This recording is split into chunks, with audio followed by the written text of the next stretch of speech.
Ex-kiper timnas kini jualan emping dari tempat tidur, penglihatan tersisa 5%. Kondisi Kurnia Meiga masih belum membaik, entah itu kesehatannya maupun kehidupan sehari-hari. Padahal, ex-andalan Arema FC ini sempat digadang-gadang bakal menjadi legenda sepak bola Indonesia. Namun, nasibnya kini bertolak belakang dengan kapasitasnya yang pernah menjadi kiper utama timnas Indonesia. Kabar terbaru, Kurnia Meiga berjualan emping untuk mencari nafkah. Ketika masih aktif bermain, nama Kurnia Meiga sangat populer. Selain setia terhadap klub Arema, pria kelahiran 7 Mei 1990 ini piawai menjaga gawangnya dibobol pemain lawan. Pertandingan terakhir Kurnia Meiga bersama Arema FC yaitu pada saat melawan Barito Putra pada Liga 1 2017.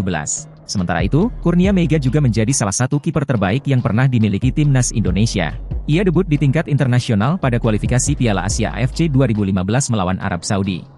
Sayang, karir sepak bola Kurnia Meiga sangat singkat. Ia mengalami penyakit mata bernama papiledema yang sudah dideritanya selama 7 tahun terakhir.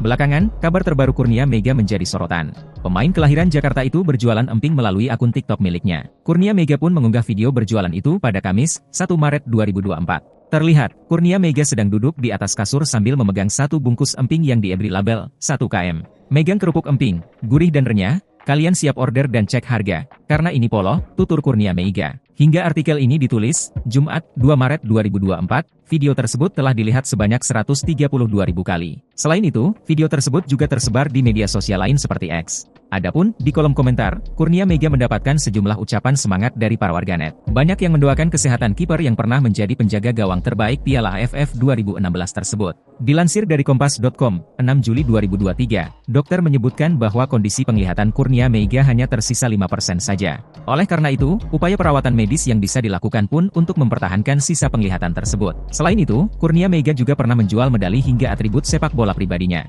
Dilansir dari Kompas.com, 12 Mei 2023, keputusan tersebut diambil karena himpitan ekonomi yang mendesak, terutama untuk memenuhi kebutuhan keluarganya.